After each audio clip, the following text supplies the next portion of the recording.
I'm Kevin Roos, a tech columnist at the New York Times. I'm Casey Noon from Platformer. And this is Hard Fork. This week, OpenAI declares a code red, why the competitive landscape in AI has Sam Altman scared. Then, how we're using all the latest AI models. And finally, we're heading back to the theater for the Hard Fork review of Slop.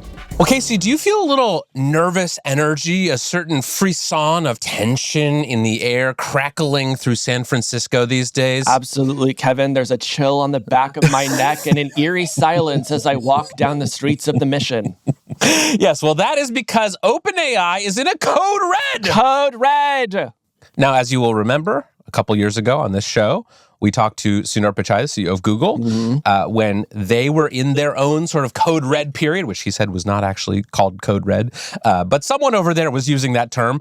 And that was sort of when they were on their heels, taken aback by the surprise success of ChatGPT, and they were racing to get their own version of a chatbot out. And they were sort of in a corporate state of panic about this, and that was their code red. Yes. But now we have a new code red, and it is at OpenAI. Sam Altman reportedly declared a code red this week about some worrying trends they're seeing with ChatGPT usage. And I think in general, beyond just OpenAI, there's just been a lot happening at the frontier AI companies that we should talk about. A lot of new models coming out, a lot of discussions about the sort of state of AI right now. So I thought today we should just kind of get into it all, starting with this code red. Yeah, let's talk about it because, for listeners who may be curious, a code red is the second most dire state of emergency a company can declare, with number one, of course, being a Baja Blast. So code red is just below that. Yes. Yes, if we get to Baja Blast, I'm ducking and covering. Yeah, me too. I'm leaving the city. I'm heading to the bunker. So because this is a segment about AI, we should make our AI disclosures. I work for the New York Times, which is suing OpenAI and Microsoft over alleged copyright violations. And my boyfriend works at Anthropic. Okay, so let's start with OpenAI. Casey, what was in this code red memo? That's a great question. Yeah, so this was reported by The Information. Sam apparently sent employees a memo on Monday. And interestingly, Kevin, your colleague Cash Hill had reported recently that OpenAI had declared a code orange. So they are moving up the ladder of distress here. But the upshot from this memo is that OpenAI is going to start devoting more resources immediately toward improving ChatGPT, and they're going to be delaying work on some of the other projects they had going, including ads, AI agents, and Pulse, which is this daily digest feature that they launched a couple months ago. So on one hand, it seems sort of obvious to me that they would be wanting to put a lot of resources toward improving ChatGPT. Like, that would sort of seem to be the norm to me. But on the other hand, if this actually does result in them pulling engineers off of other projects, well, maybe that shows that they are taking this seriously. Yeah. Casey, why are they doing this right now? Why are they feeling so much urgency around bringing people back to ChatGPT? I think there are two big reasons, Kevin, and their names are Gemini 3 and Opus 4.5. Over the past few weeks, we have seen Google and Anthropic both release state-of-the-art models that in various ways challenge some of the core pillars of what OpenAI is trying to do. Yeah. We know that just a few weeks ago, Sam had sent another memo to the OpenAI team on the eve of Gemini 3 coming out saying, hey, we may be heading into some rough waters here. The belief was that Gemini 3 was going to be so good that it was going to cut into OpenAI's growth, both on the user side and the revenue side. And that creates all sorts of problems for OpenAI, right? This is a massively leveraged company that is wholly dependent on subscription revenue, that is trying to build out a consumer product while competing against, in Google, what is one of the biggest and richest companies in the world. So if you get to a point where Google's models are truly better and the costs of switching are quite low, then things start to get very difficult for OpenAI very quickly. Yeah, I think that's really important. And I want to just underscore that because I think what's happening here is a combination of things. One is that I think for a while, OpenAI and to a lesser extent Anthropic were both sort of surviving on this moat of the model, right? They had the best models in the world, and that was kind of what separated them from the rest of the pack. If you wanted to work with a world-class model, you were doing some kind of agentic software development, if you were trying to do a lot of vibe coding or something, you really wanted the smartest model possible, and you were willing to pay 20 or 200, or in a business's case, like a couple $1,000s a month for access to that best model, because your alternative was Llama or Gemini or one of these other sort of second-rate models, and those models were not that good. But Gemini, as we talked about with Demis and Josh on the show a couple weeks ago, is good now. I would say it's at least as good as ChatGPT at many of the tasks I've been trying it on. And it's really hard to imagine competing with Google, a company that last quarter did $100 billion in revenue. This is a company that has more resources and money and engineering talent than anyone else. And do you really think they're sort of worried about how many $20 a month subscriptions they're selling? No. Once their models are good, they're going to start subsidizing the hell out of them, and they're going to drive the cost very low, and they're going to try to steal market share. And I think that's the sort of phase they are right now, is that they are realizing, oh, we've caught up, we have something compelling, and we can just kind of drive these other companies' margins down by offering our thing very cheaply. Yeah. Well, so let's talk then about a few other details from this memo and the kinds of improvements to ChatGPT that OpenAI now says it is going to be working on. The memo includes personalization features, so further customizing how ChatGPT interacts with you, improving the behavior of the model. I'm not quite sure what that means, although one thing it did say was they want ChatGPT to refuse you less, and then improving speed and reliability. I have to say, these are things that I just assume that OpenAI is always working on anyway, right? These don't feel like particularly big swings. They don't feel like a giant change in direction. What they do seem to me, though, Kevin, is like the Facebook playbook, which is something we've been talking about on the show for a while now. This is a company that has brought on a lot of people who used to work at Meta. And what kinds of things do they do over at Meta? Well, they try to create a perfectly personalized custom feed to you. They try to give you exactly what you want, and they don't want to refuse anything that you want for them, right? So this seems, in other words, like they are going for engagement first and foremost, and I think that has a bunch of interesting implications. Yeah, so I think it's too early to say that OpenAI is screwed here, that ChatGPT is in a bad place. They're obviously still the sort of world leader. They have the most name recognition. I think they've gotten a kind of ubiquity among AI power users that is going to be very hard to unseat. What do you think about this decision? What do you think about this direction for OpenAI? Do you think that they are right to be worried? I think, look, if OpenAI flames out, all of us will be able to look back and identify 15 huge mistakes that they made, right? It is just as possible that some of the same bets that they are making now may pay off. And right now we're in this moment of uncertainty. But if you want to take the bear case, which a lot of people are making this week, here's what you could say.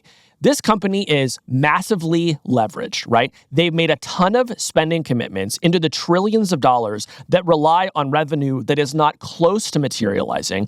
And if you look at their product organization, they are not focused at all. They are trying a little bit of anything and everything. One reason why we've talked about Sora, their video generator, so much on the show is it seemed like such a weird departure from their core focus, right? So you have this company that has its fingers in many, many different pots. Most of them are not generating revenue. It has these massive spending commitments, and now all of a sudden, some of the other labs seem like their models are leapfrogging them. So yeah, you can take all of those facts and paint a potentially dire picture about the future of OpenAI. Yeah, there was some interesting discourse this week. Someone was pointing out that OpenAI has not had a successful pre-training run in quite a while. This was something that Sam actually brought up in his one of his sort of Slack messages to staff a couple weeks ago, is that they feel like Gemini 3 is like a pretty amazing sort of pre-train, which is, the first step in the AI process when you're building a large language model and you're feeding it a bunch of information. And I think that the sort of conventional wisdom among AI heads has been that pre-training is kind of hitting a point of diminishing returns, right? That we've sort of sucked up all the data, fed it into the models, made these models as big and efficient as they can be, and all of the sort of low-hanging fruit now is in the post-training phase. So I think what we're seeing now is that OpenAI realizes that it has a problem with pre-training specifically. And that is harder to fix than post-training. It's expensive. You have to redo these training runs. You have to find whatever's messing up the pre-trains. But that is, I think, where they are going to be focusing their research energy. Yeah, definitely something that OpenAI is concerned about. So thanks to these memos that have been leaking out, we also know that OpenAI is training more models that it thinks will be better, will sort of catch up to the frontier or advance the frontier in some way. And one of them is called Garlic, and another one is called Shallot Pete. So make of that what you will. They have a real allium thing going on over sure there. Do. They're getting very close to being able to make a mirepoix. I know what that is. Put a little carrot and celery. Yes. You got a stew going.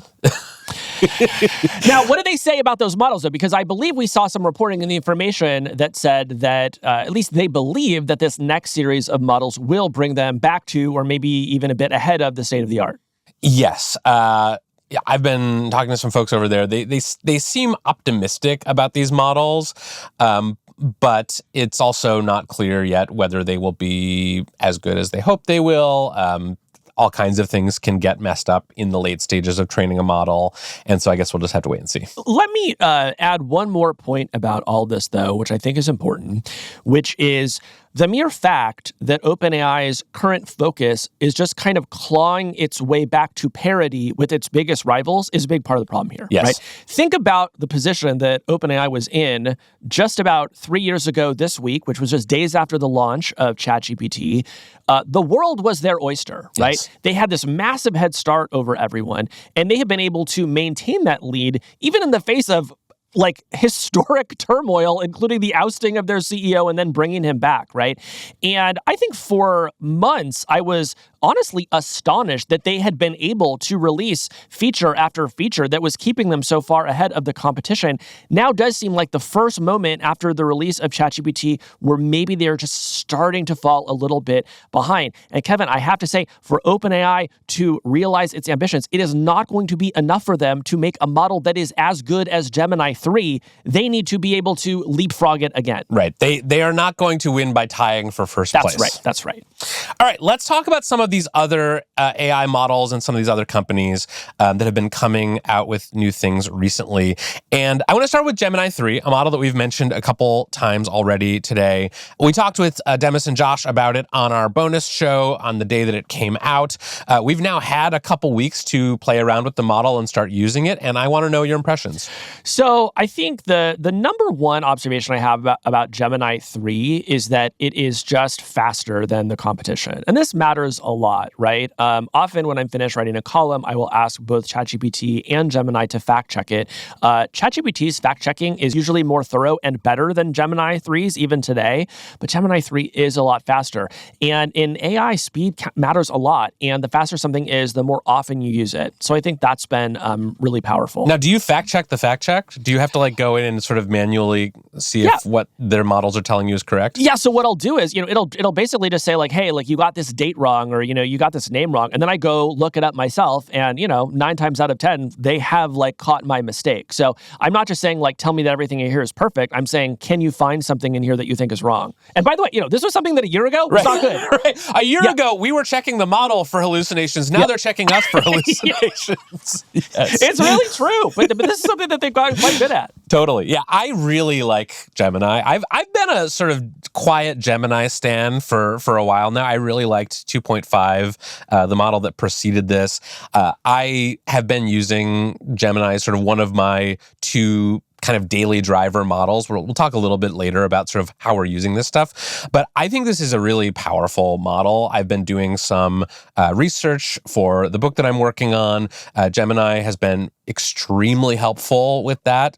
Things like organizing timelines, pulling up research papers, putting things in sequence, finding things within large documents that I'm sharing with it. I think this is just a really good model. And to me, it's not as interesting or fun to talk to as some of the other models. I don't feel like it has much of a personality, but it is a workhorse and it is fast. You're right. And this is not even the fast version. They're going to be coming out with a flash version of this model at some point. So I'm excited for that. And I think they really cooked with Gemini 3. Yeah. So on the occasion of the release, Google said that about 650 million people a month are now using Gemini. OpenAI annoyingly reports weekly user numbers. They say they have more than 800 million weekly users of ChatGPT. Interestingly, neither of these guys reporting daily numbers, and I think that's because most people still are not using AI daily, right? So that's why we're sort of in this weird middle zone. But here's the thing. If Gemini has gone from, 0 to 650 million in this short of a time, there is every reason to believe that they can catch OpenAI, right? And that even though ChatGPT is synonymous with AI for a lot of people, it is just turning out maybe not to matter as much as you might think. Right. And I'm always a little suspicious of these Gemini numbers because I'm not sure whether they're just counting sort of people who sort of proactively go to the Gemini website or the Gemini app, or whether they're also counting people who click on the little Gemini thing inside Google Docs or Gmail or something. To me, that indicates a little bit less intent, and maybe I take those numbers a little less seriously. But that also, on the flip side of that, is Google has this massive distribution advantage, right? It does not have to convince people to go to a website that they are not used to going to or download a new app. It is already on billions of phones and devices. People already have Google as their default homepage. They're already using Gmail. They're already using all these other Google products. And I think in a world where models are becoming more commoditized, or at least there are sort of more labs at the front of the pack, distribution is going to play a much bigger role. Absolutely. Okay, now let's turn to Anthropic and their new release, Claude Opus 4.5. Casey, have you spent time playing around with this model? I have, and I think this is a really, really good one. Now, famously, my boyfriend does work at Anthropic, so you should feel free to apply an 80% discount rate to everything that I'm about to say. But here's what I'll tell you. Before 4.5, I was not really using Claude on a daily basis. I was trying it every once in a while to see what it can do, as I do with all other models. But for me, the daily drivers were absolutely ChatGPT and Gemini. Those were the most useful models. When Opus 4.5 came out, I put it through a test that I've been giving every model forever, which is I would give it some sort of unpublished study that I might want to write a story about. And I would say, write a story, write a column about this study in the style of Casey's platformer, just to see what would happen. To this day, if you do this with ChatGPT 5.1, not good at all. It just gives you a bunch of bullet points and bold stuff I would never do. If you give it to Gemini 3, it kind of sort of is structured like something that I might write, but has a lot of obvious AI tells. I did this for the first time with Opus 4.5, and it honestly sent a chill through my spine because for the first time, I was looking at sentences that it looked like I could have written them. In particular, it wrote a conclusion that I was like, I would write a conclusion that looks like that.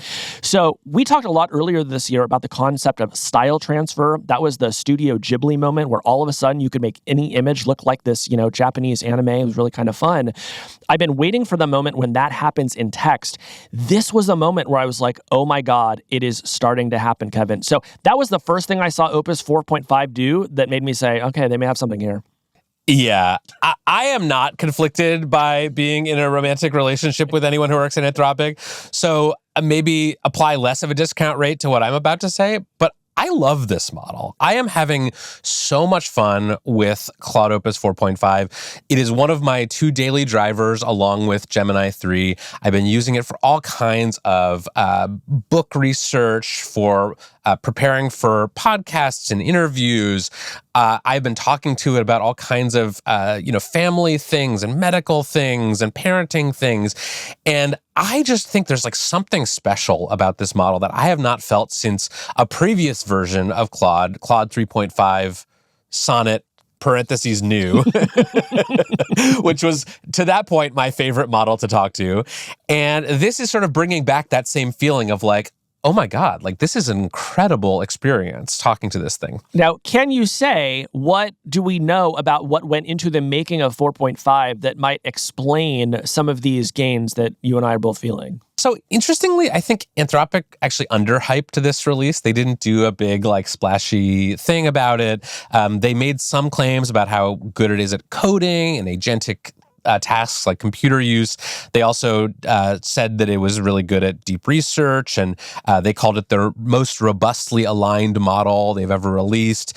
But I think they really wanted to let the model do the talking, and people are kind of amazed by this model. Recent Hard Fork guest Dean Ball had a great post about Claude Opus 4.5, in which he said, "This model is a beautiful machine, among the most beautiful I had ever encountered."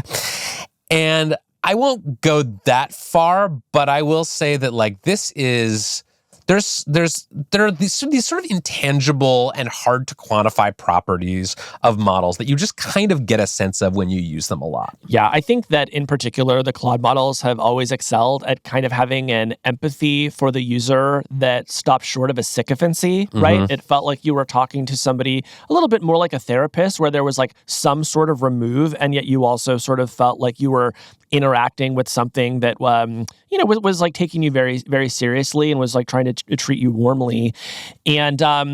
And that just makes Opus, I think, good for a lot of things. I will say, recently I had this procedure. I probably now talked about it too much, but here's the thing. When you're about to have a colonoscopy, or maybe let's say you're going through the preparations for a colonoscopy, many gross things are happening in your body. Your boyfriend doesn't need to know about them. Your friends don't want you to call them asking, questions. Yes. But you go to this model and you say, this specific thing just happened to me. What do you think about that? And you just get back a response that is very warm and humane. And so for that reason, I thought it was really good. Yeah, I appreciate about Claude that it will tell me when I'm being ridiculous. Like the other night, I was like up way too late, like asking it some banal question about like Christmas shopping or something, and at one point it was just like, Kevin, it's after midnight. Go to bed. Wow. That gets at something that I think is really interesting about the Claude models, and I think opens up what should be something fascinating to watch over the next year. When you look at the Google and the OpenAI models, those are, in some large sense, optimizing for engagement, right? We know they want you coming back to them every day. Make this your sort of primary driver. We also know that Google is already testing ads and AI. We believe that OpenAI is going to launch this as well. I do think that kind of changes and probably perverts the incentives for what kind of AI systems you're going to have. I'm pretty confident Claude is just not going to do that. I don't think ads are going to be in Claude in the next year. I don't think it's going to become an e-commerce engine. It's just kind of going to stay the way that it is. And so I think that gives Claude this really interesting opportunity in a world where everyone else is pushing for engagement, commerce, monetization. Anthropic's model is just very different. They're building for the enterprise. Like Claude.ai is almost an afterthought for them, right? Because what they really want to do is they want to sell an API to a company and charge them millions of dollars to like do agentic coding. Right. So Claude winds up being this kind of like, like bonus child that they have that is like really good at a bunch of things. And I just kind of don't think it's at the same risk of being ruined in the next year that the other ones are. Yeah, I mean, I think there is like an interesting tension that you're identifying, which is like on one hand, Anthropic of the big frontier labs is like the most sort of focused on these like enterprise work use cases, like specifically coding. And that's where they make most of their money. That's like the fastest growing part of their business. They're not really competing in the consumer space anymore. No. Because I think they realize, to their credit, that like ChatGPT just has way more users and way more sort of purchase among like ordinary users. Yeah, they lost. They lost. And I think that could incentivize them over time to like make this thing more boring and less interesting to talk to. Just sort of make it like a perfect, efficient sort of coding coworker, and to stop investing in some of this other more soft like model behavior stuff. But I really hope they don't, because it is a joy to talk to an AI model that actually feels like it has, I don't want to say like a consistent personality, but like I really liked the way Dean Ball put it in his essay. He said, Claude Opus 4.5 just feels like it's playing in the same musical key all the time, right? Like you can open a new chat with it, you can talk to it about something completely different, and what comes back at you feels like it comes from the same place, sort of almost philosophically, as the thing that you were talking to about something completely different. I mean, I think they are going to keep going in this direction, because what are they trying to build? They're trying to build an AI coworker, right? And they want that coworker to be humane. in and to play in the same key, every time that you speak with it. So I think you'll probably see them go less into personalization than you see these other companies go into. So this is just really you actually just have two very different points of view about what an AI tool should be, and we're going to get to watch that play out next year. Should we talk about the Soul Doc? Let's talk about the Soul Doc. Okay, so a lot of the chatter about Opus 4.5 in the past week has been about what's come to be known as the Soul document. That's SOUL, not SOLE. Or SOEUL, however you spell the city in South Korea. That's right. I think you got it. No, SEOUL. That's right. Yes. This is something that actually came out because these kind of, internet commenters were freaks. Yes. These people who love to jailbreak new models and sort of figure out all the hidden Easter eggs inside of them had discovered or claimed to have discovered this thing, this sort of, it wasn't exactly a system prompt, which is the thing that you tell the model before it starts responding to users. It was actually in the weights of the model. So part of the sort of pre-training process. And it was this kind of fascinating document about Claude and sort of explaining what Claude is and what Anthropic is and this weird position that they occupy in the AI landscape where they're very worried about the dangerous effects of this technology, but they're also racing to build it, and how Claude is sort of this, it was basically just kind of a biography of Claude and Anthropic, but inside the weights of the model. And at first people didn't really know, is this real or is this just sort of being hallucinated by the model? Models are notoriously unreliable when you ask them about themselves and their internal workings. But on Monday, Amanda Askell from Anthropic confirmed that this was based on a real document and this was part of Claude's training process. She said they are still working on it. They intend to release more details about it soon. But this has become endearingly known within Anthropic as the Soul Doc. And what a fascinating thing. It is a fascinating thing.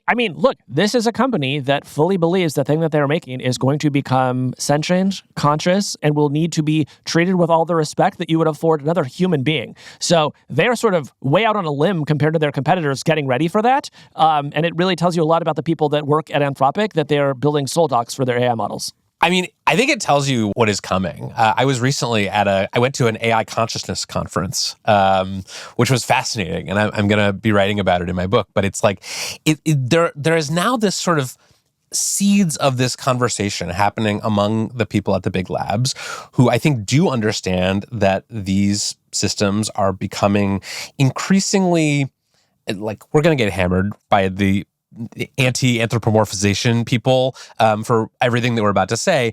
But they increasingly see these things as having some kind of inner awareness, some kind of ability to reflect on maybe things that happen to them during their training processes, maybe some consistent emotions that they tend to express. And there are lots of outstanding questions. I am not at all certain about what my sort of P consciousness is. I think it's very low right now, but people in serious jobs at serious companies are starting to think about the possibility, however remote, that these things are or may soon be conscious. And I just think that's fascinating. Yeah, I agree with that. What kind of threat is Anthropic strategically to OpenAI right now? I think right now it's primarily in the enterprise. At the start of this year, Anthropic had less than $1 billion in annualized revenue. As it's coming to the close of the year, it said that it is expecting to have about $9 billion in annualized revenue. It did that by selling into the enterprise. If you are a developer or you're a big consulting firm and you want to create these agentic workflows, most companies that are buying this software are buying it from Anthropic, or I should say maybe a plurality of them are buying it from Anthropic. And so Anthropic has just become one of the fastest growing startups of all time because they've just created this massive opportunity. If they were not on the chessboard, that $10 billion would probably be going to somebody else, and that would probably be some combination of OpenAI and Google, right? So that's a significant amount of revenue that OpenAI is losing out on this year. I believe OpenAI is projecting to have about $20 billion in revenue this year. So you can imagine how different the picture would look for them if they've been able to capture the enterprise market, and increasingly, Anthropic is winning it. There's a weird sense in which ChatGPT was actually the best thing that could have happened to both Google and Anthropic. I think at the time ChatGPT came out, it was this huge success. It was everyone was talking about it. It was sort of took AI into this new era. And I think for Google, the reason that was helpful is because it was the thing that like woke them up, right? They had been, tearing themselves apart with all this like bureaucracy and infighting, and they couldn't really get their act together for various reasons. And ChatGPT sort of forced them to focus and bear down and like become more efficient and better at shipping these things. And for Anthropic, it was sort of like, well, I guess we don't have to like make a consumer chatbot now because that lane is already full. And so I think they were able to kind of pivot into this interesting new direction that I think ended up being better for them than what they would have gotten if they had tried to compete with ChatGPT. Yep, good take. Okay. Casey, is there any other big news in the AI world from the past week or two that we should talk about? I mean, maybe just real quickly, we've seen a couple of interesting departures. Yann LeCun finally left Meta. I think everybody has been waiting for that ever since they installed Alexander Wang as the head of the Meta Superintelligence division. Yes, hard to be a Turing Award-winning godfather of AI who is reporting to a guy in his 20s. Yann is apparently going to be doing a new startup that is going to build world models. Yann LeCun is one of the most famous LLM skeptics out there. He says that you cannot get to AGI using the approach that all the other big labs are using right now. So will definitely be interesting to see what he comes up with.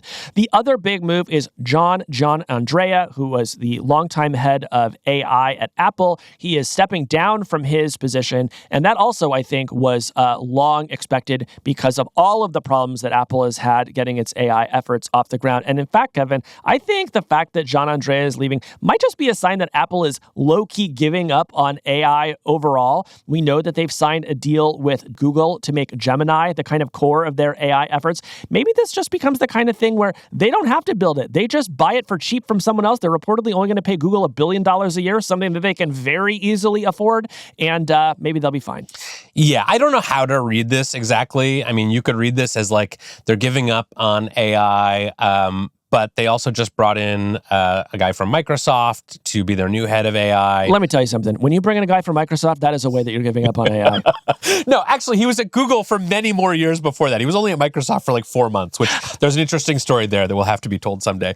But basically, I think you could read it as they are giving up, or they are sort of rebooting their AI efforts. They're saying, like, what we've been doing is not working. We're going to bring in a new team. We're going to start fresh, and we're going to try to give this thing a go. Bro, if you're starting from scratch in December 2025 on your AI program, you're cooked. You truly, no one has ever been more cooked. Come on. When we come back, we'll continue this conversation and tell you how we've been using the latest AI models. Okay, so there's lots happening here in the industry in Silicon Valley, in San Francisco, but I want to end on a practical question that we get a lot from listeners to this show, which is like, look, what should I be using right now? What is the best AI model? What is the thing that will give me the most advantages and annoy me the least? Like, if I can only subscribe to one model or maybe two models, what should they be using? So I don't think there is a great one-size-fits-all answer to that question, Kevin. I think I could say confidently that you can use either ChatGPT, Gemini, or Claude for many things and probably be fine. And there's probably some vast set of use cases for which all three of those models are roughly equivalent, okay? So that's going to be my answer for like the 80th percentile of our listeners, right? But let's say you're moving up into the 20th percentile of like our top AI users, the real freaks out there, okay? Now I'm going to tell you, you are just going to want to experiment with these models all of the time. I mean, just within the past few months, we've seen each of these companies release a very capable new model. And you want me to tell this 20 percentile, oh no, just stick with one of them forever? No, you have to be mixing it up. Again, I just use Claude, a model that I have not found very useful at work, upon the release of its new model. And I said, oh my gosh, okay, the game just shifted again. I want to bring up this metaphor I've been thinking about over the past day or so. In 2023, the sci-fi writer Ted Chiang wrote this widely read and shared essay in The New Yorker called ChatGPT is a blurry JPEG of the web. Do you remember that? Yes. And the argument that it made was a critique of ChatGPT, saying this thing really kind of sucks because it's just an amalgamation of everything that has ever been put on the internet. There's kind of no soul to it, right? But I thought about that metaphor of the blurry JPEG because when I used Opus this week and when I used Gemini 3 the week before, I had that sensation of, you know, when you're loading up a web page and it is loading up a JPEG and at first it doesn't load it in full resolution. It kind of gives you that blurry version first. And then a few seconds goes by and then it shows you the higher resolution. we are in a moment where the AI is getting higher resolution. That was the feeling that I had when Claude was able to just create something that was writing sentences that for the first time felt like me. It was like, okay, the blurry JPEG is getting a touch less blurry. And so that's why I can't give you a single answer to which model should I use, because I think the answer to that is just going to be changing consistently over the next 6 months to a year. And if you really care about this stuff, you're just going to have to try new things. Yeah, I mean, to your point, it is amazing how quickly this stuff is moving. I was writing a book chapter the other day about the launch of ChatGPT, and so I was going back and looking at some of the initial reactions that people had 3 years ago to the launch of this product, and it was so bad. It was so dumb by today's standards. I could not believe how easily amazed people were by the fact that this thing could just string together plausible sentences on any given topic. And we should say, for the time, that was amazing. No chatbot had ever done that. But looking back, just even with 3 years perspective, it is just incredible how much my personal expectations of these tools have been raised. I would say, in the process of writing this book, these tools have probably saved me a year of my life, a year that I would have had to spend going to libraries, pulling clips, doing research, stitching together ideas. It is implausible to me that I would ever do any project like this again without these tools. Yeah. I think a lot of people are feeling similarly in their own work. Yeah. I'll just say, I don't know if this fits, but there's this thought that I have a lot, because I think, there's much AI criticism out there. There's a lot of, anger, hostility, skepticism. I think a lot of it is warranted. We talk about it a lot on the show. But I've come to believe that there are fundamentally two different views of AI. There is what I call the California view of AI, which is what can it do? And then there's what I call the New York view of AI, which is what can't it do, right? And you see the what can't it view on social media a lot.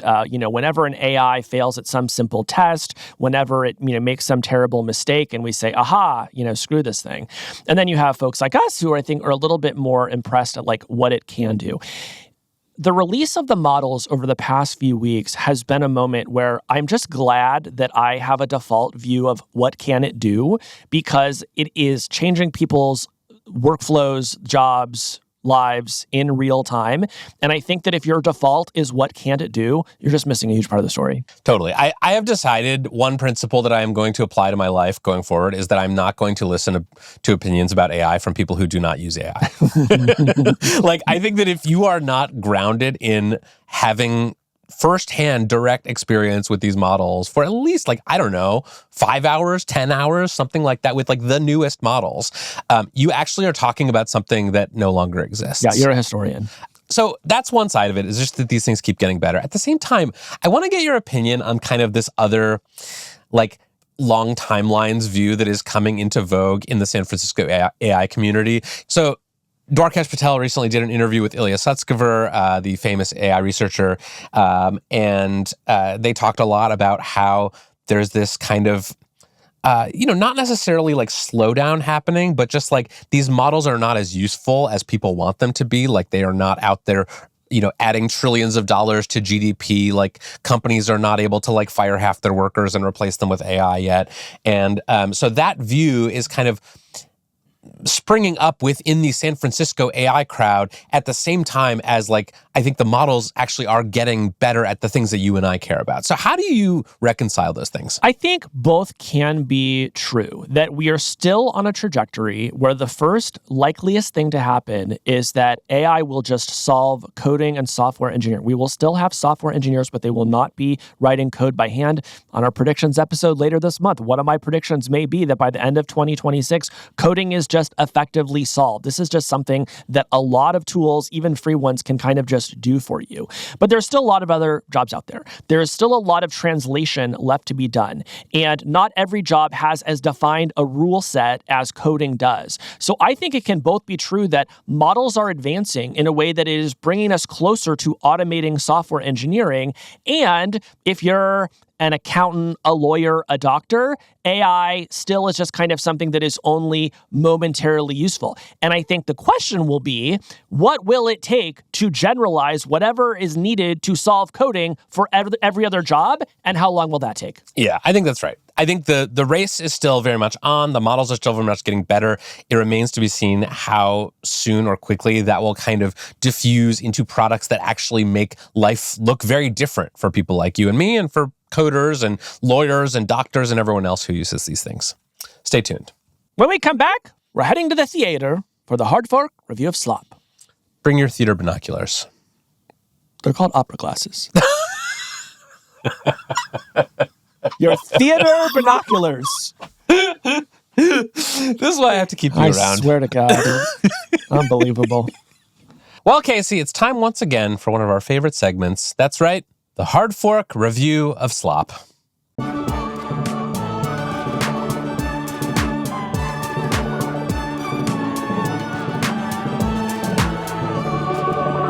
Hard Fork review of Slop.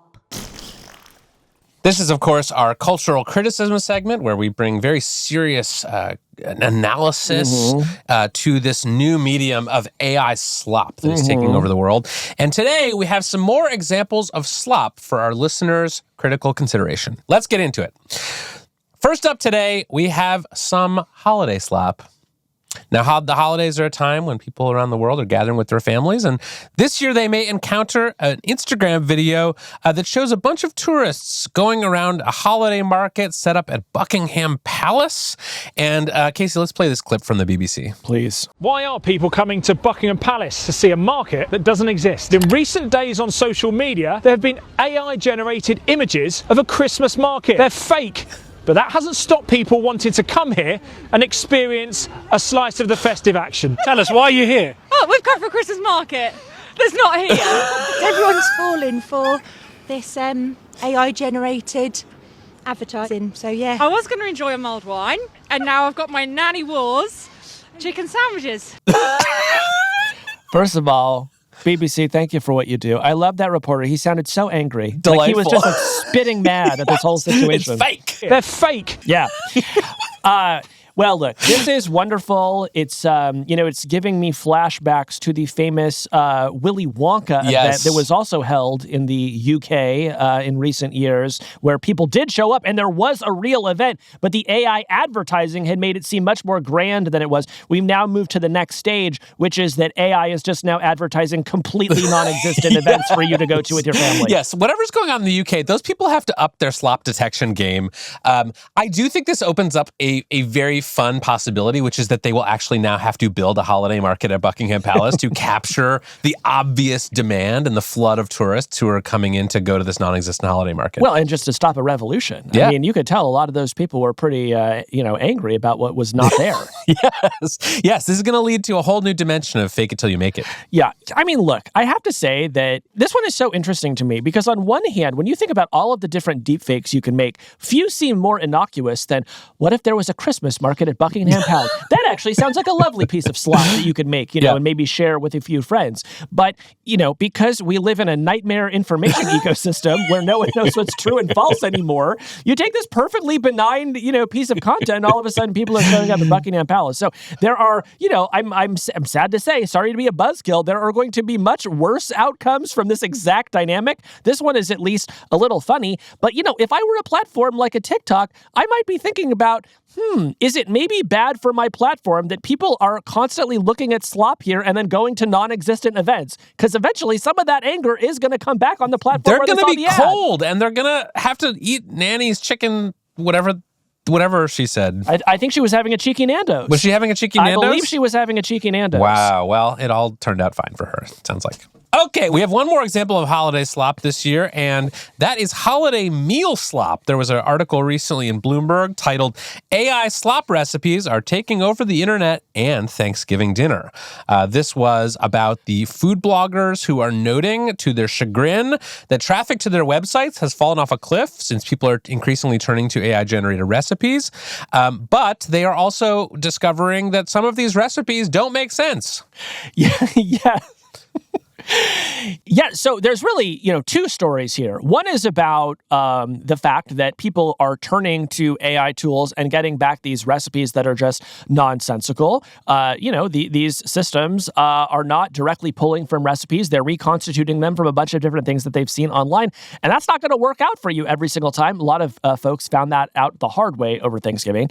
There's a second story, though, which is all of the human beings out there who did the hard work of creating real recipes and then testing those recipes to make sure they work are now reporting that traffic to their websites is falling off a cliff. And I just want to say, this sucks. I hate this about AI. I want people like Yvette Marquez Sharpnack, who runs the Mexican food blog Muy Bueno, and who posted photos of 2 different tamale recipes that people were making using AI tools that were just completely bogus. Like, one was a tamale recipe that showed sauce poured over a corn husk. That is not what you do when you make tamales. Not what you do. I want her to be able to make a living.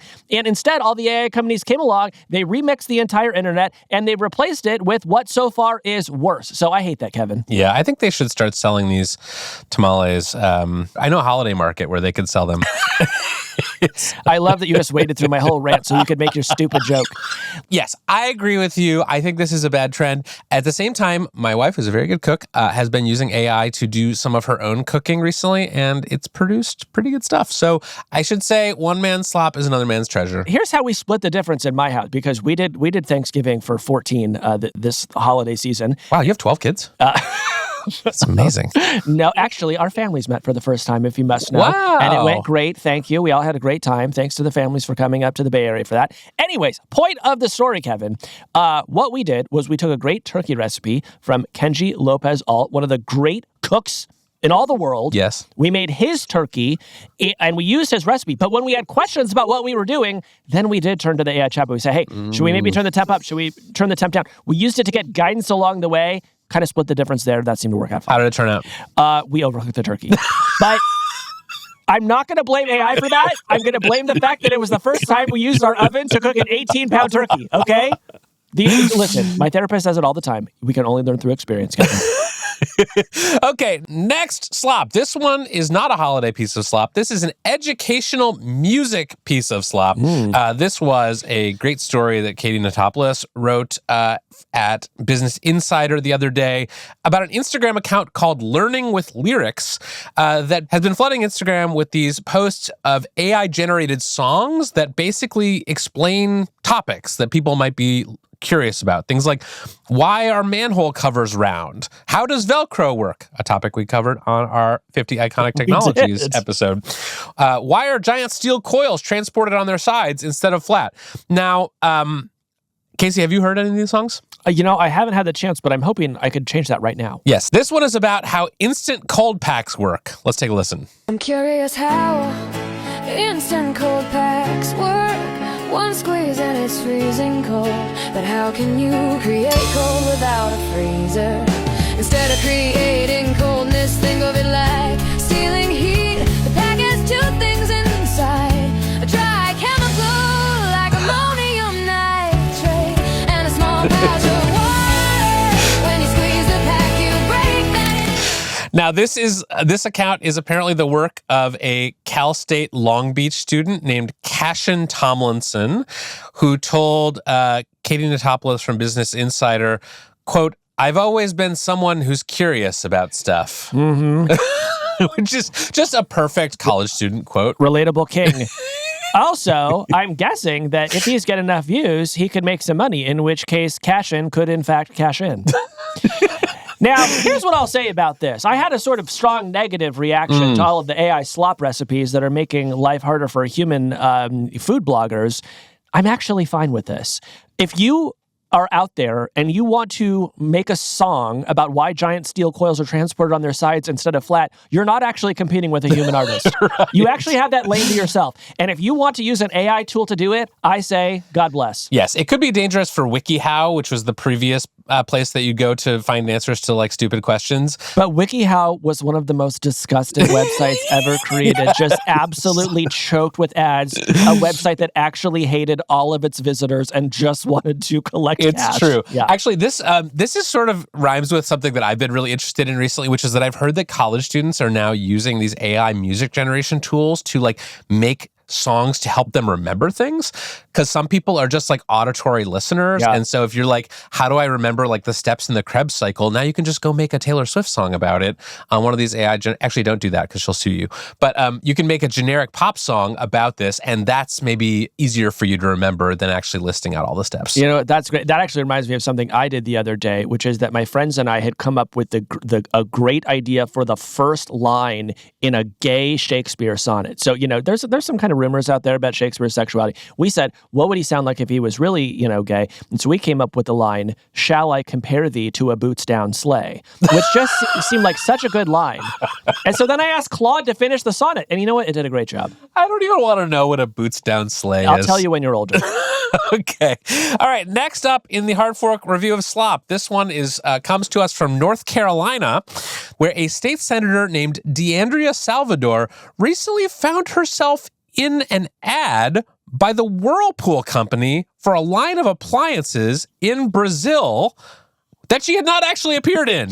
The company had lifted a section from a TED Talk video that she gave back in 2018 and put it into their video about Sao Paulo and all the energy efficiencies that were in their appliances in Brazil. And by the way, thank you for coming to her TED Talk. Yes. Let's play a clip from this. These kinds of dangerous incidents can take root when people are faced with impossible choices. In the US, the average American spends 3% of their income on energy. In contrast, low-income and rural populations can spend 20, even 30% of their income on energy. In 2015, this caused over 25 million people to skip meals to provide power to their homes. This is when energy becomes a burden. Okay, so that's the original TED Talk. Now here's the Brazilian ad that they made out of this. Eu tenho esse problema de pagar a conta de luz, que é uma fortuna. É tanto dinheiro que eu poderia estar gastando com outras coisas. Uma geladeira nova, por exemplo, que estamos precisando bastante. People are faced with impossible choices. In low-income communities in São Paulo, the average electricity bill cost represents 30% of their monthly income. This is when energy becomes a burden. Incredible. So they didn't just lift this segment from her TED Talk and put it into their ad without her permission. They actually AI-ified her voice and put her synthetic voice into their ad to make it talk about São Paulo. You know what? This whole thing is so crazy.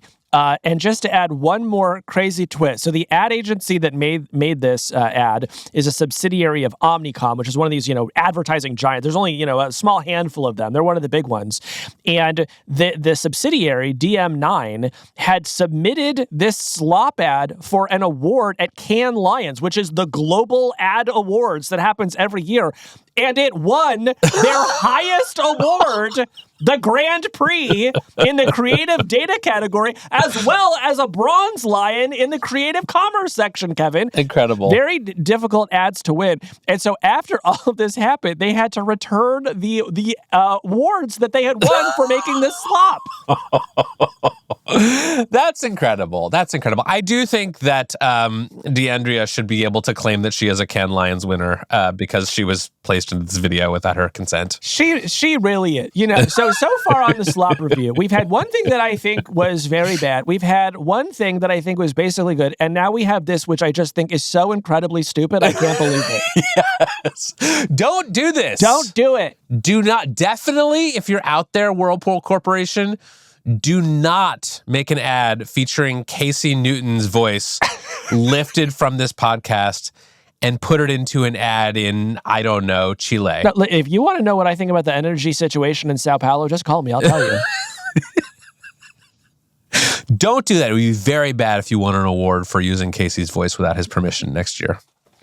All right, what else is in the old Slop funnel, Kevin? All right, we got a gaming Slop example. Have you heard about Bird Game 3? Well, I've heard a little bit about the buzz, but I haven't actually seen the video yet. It's more like a chirp than a buzz. Okay, thanks for that. We'll be right back. It's It's called Bird Game 3, and it is apparently all the rage. It is going viral on TikTok. One clip posted by someone named King Pigeon 76 has racked up more than 13 million views over the past week. Let's take a look. Okay, so this is a video. It looks like it is a bird fighting game. So in this case, it is a clip of an eagle fighting a pigeon, and I would say the pigeon overcoming the odds to beat the eagle in this game. Yes, so this has been going viral because this game doesn't exist. There is no Bird Game 3, there's no Bird Game 2, there's no Bird Game 1. None of these games are real, but people are using these video generators like Sora and VO3 in Gemini to create these videos and then post them to TikTok as if this was a real game, and now people actually want to play the game. They're like, this looks fun. So I actually really like this, I have to say. Yeah. Because to me, this shows Slop being used for a purpose that I am just fond of, which is satire, right? This is satire of the fact that over and over throughout the entire entertainment industry, we just see stupid sequel after stupid sequel. You take the dumbest idea imaginable, and then you make a third version of it, 10 years after the first one comes out. This is a very dumb idea, but it is being presented in a way that acknowledges its dumbness. And so for that reason, I'm giving this one a thumbs up, Kevin. Yeah, I like this one too. And I think there's a sort of inevitable conclusion of this, which is that someone out there will see this and actually make Bird Game 3. Well, then let me ask you this. What bird would you main in Bird Game 4? I would probably be a peregrine falcon because it is notoriously the fastest bird. Mm-hmm. What about you? I'd have to go with crested titmouse. Now, what else is in the Slop queue? Okay, that's it, isn't it? So, Casey, what have we learned from these examples of popular slop?